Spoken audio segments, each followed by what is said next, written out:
madaxweynaha dowladda federaalka ah ee Soomaaliya Maxamed Cabdullaahi Farmaajo ayaa maanta ku wajahan magaalada Baydhabo ee xarunta gobolka Baay waxa uu la mid noqonayaa madaxweynihii isaga xilkan kaga horeeyay Xasan Sheekh Maxamuud oo doorashadiisii kadib safarkii ugu horeeyay ku tagay magaalada Baydhabo ee xarunta gobolka Baay amniga guud ee magaalada ayaa saaka aad loo adkeeyay waxaana socda baaritaano ay sameynayaan ciidanka amniga Cabdishakuur Maxamed Maxamuud ayaa warkan faahfaahinay maxamed cabdulaahi maxamed farmaajo madaxweynaha jamhuuriyadda federaalk Soomaaliya iyo wafdi ballaaran oo hogaaminaya ayaa saaka lagu wadaa inay ka ambabaxaan garoonka diyaaradaha aadan cadde ee magaalada Muqdisho waxaana la filayaa in garoonka Shaati Guduud ee magaalada Baydhabo ay gaaraan halkaas oo ay ku soo dhaweyn doonaan madaxda maamulka Koonfur Galbeed wafdiga madaxweynaha Soomaaliya ayaa madaxtooyada Baydhabo kulamo waxay kula yeelan doonaan madaxweynaha maamulka Koonfur Galbeed Shariif Xasan Sheekh Aadan golihiisa wasiirada iyo xildhibaanada maamulka Koonfur Galbeed iyo qaybaha kala duwan ee bulshada galinka dambe ee Sabtidii shalay ayaa waxa magaalada Baydhabo caga dhigatay diyaarad sidii ciidanka koofi casta ee madaxtooyada Soomaaliya iyagoona horudhac u ah booqashada madaxweyne Maxamed Cabdullaahi Maxamed Farmaajo ila wareedii ayaa mustaqbal u sheegay in ciidanka koofi casta la dejiyay xarunta madaxtooyada Baydhabo oo xalay ay ku hoydeen iyadoona maanta lagu wado inay ka qayb qaataan sugidda amniga ee wafdiga madaxweyne Farmaajo ciidamada ammaanka ee ka howlgala magaalada Baydhabo ayaa saaka xiray wadooyinka ugu muhiimsan ee socodka magaalada si loogu xaqiijiyo nabadgelyada hogaamiyaha waddanka waa safarkiisii ugu horeeyay ee uu madaxweyne Farmaajo ku tago magaalo ku taala dalka kana baxsan magaalada Muqdisho tan iyo markii uu noqday madaxweynaha jamhuuriyadda federaalk Soomaaliya 8 bishii February isagoo 4 safar ku kala bixiyay qaar ka mid ah wadamada caalamka gaar ahaan wadamada Imaaraadka Sacuudi Carabiya Jordan iyo waliba wadanka Kenya oo uu magaaladiisa Nairobi uga soo qayb galay shirkii ay isugu yimaadeen madaxda urur goboleedka IGAD kaas oo looga hadlayay arrimaha qaxootiga Soomaaliya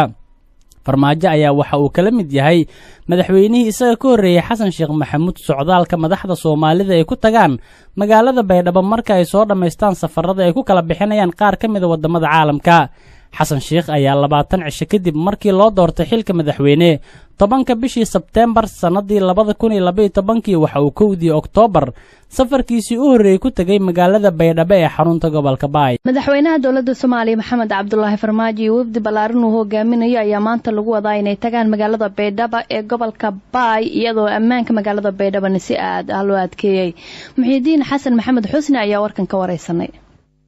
aad baad u mahadsan tahay magaalada Baydhabo oo xarun ku meel gaar ah maamulka Koonfur Galbeed shalay la maanta waxa looga diyaar garoobayaa soo dhaweyn loo sameyn doono madaxweynaha jamhuuriyadda federaalk Soomaaliya Maxamed Cabdullaahi Farmaajo wafdi hogaaminayo oo saacadaha soo socda ee maanta lagu wado inay ka soo digaan garoonka diyaaradaha ee magaalada Baydhabo sida qorshaha uu yahay oo qaar ka mid ah mas'uuliyiinta dowlad goboleedka Koonfur Galbeed ay xaqiijiyeen marka waxaa la soo rogay amar dhinaca amniga ah oo la xiriiray bajaajyadii ka shaqeyn jiray xaafadaha kala duwan ee magaalada Baydhabo kuwaas oo wadooyinka iyo goobaha kale ee magaalada mashquul xoog leh ka dhigi jiray marka idaacadaha localka ee magaalada Baydhabo ku yaala oo ay ka hadleen bariyaasha ciidamada amniga qaabilsan waxa ay sheegeen in la arki karin wax gaadiidka iyo wax bajaajka oo wadooyinka isticmaali kara maanta oo axada marka isticmaalka kaliya waxa loo ogolyahay dadka inay lagu wada maalaan gaadiidkii iyo bajaajyadii dhammaan waa la xanibay oo amni darteed waxaana xarunta madaxtooyada iyo gudaha magaalada Baydhabo ee xarumaha dowladda ka socda diyaar garow loogu jiro imaatinka madaxweynaha jamhuuriyadda federaalk Soomaaliya Maxamed Cabdullaahi Farmaajo oo noqonaysa booqashadii u horeysay oo uu ku soo gaaro deegaanada Koonfur Galbeed tan iyo intii xilka madaxweynenimo loo doortay waxaana muhiimadu ay tahay oo qabanqaabo xoog leh ay ka socotaa garoonka diyaaradaha iyo xarunta madaxtooyada halkaas oo soo dhaweynta madaxweynaha laga diyaarinayo bulshada xaafadaha kala duwan ee magaalada Baydhabo ayaa ka qayb qaadan doona soo dhaweynta sida qorshaha uu yahay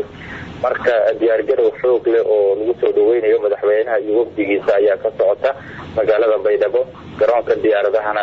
iyo xarunta madaxtooyada waxaa laga dareemayaa qabanqaabada lagu soo dhaweynayo madaxweynaha iyo wafdigiisa marka waxaana qorsho uu yahay in markii uu yimaado halkan uu kulamo kula qaato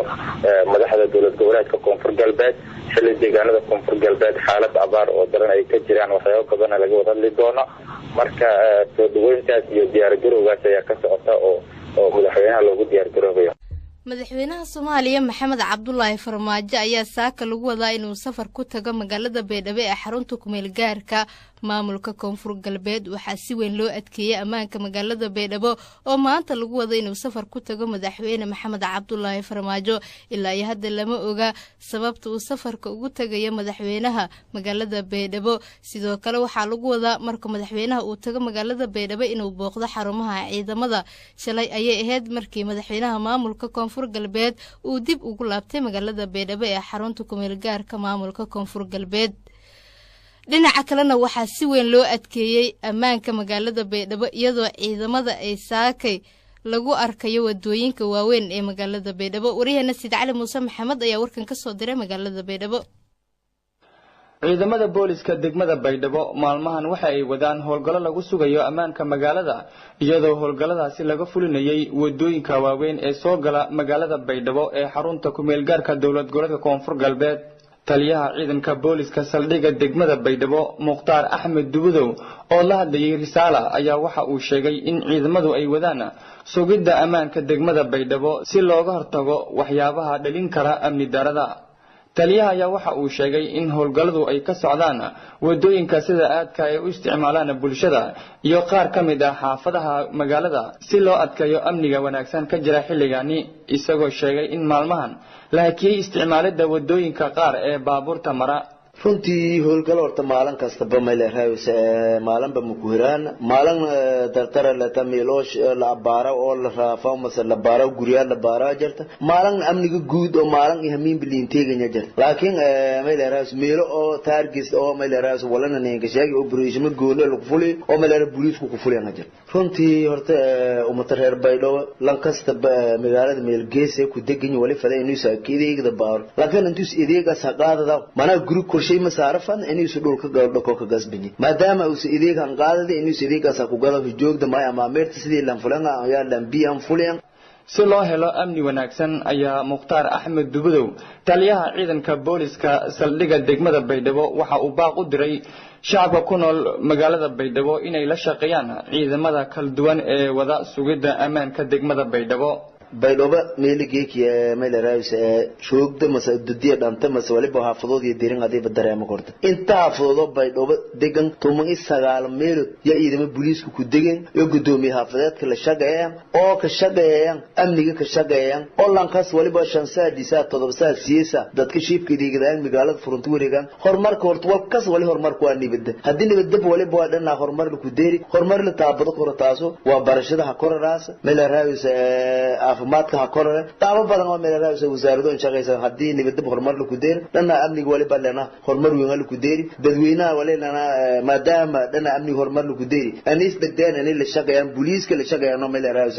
si wadan ayaa ku rajeeyaa ku wasada runtii booliiska ma shaqeeyo kor shacabka laantis hadii shacabka ban la shaqeeyna booliiska markii hore walaha ku baa shacabka hatan wala kana gaday shacab wala lan taba barab wala ku madeeyna inuu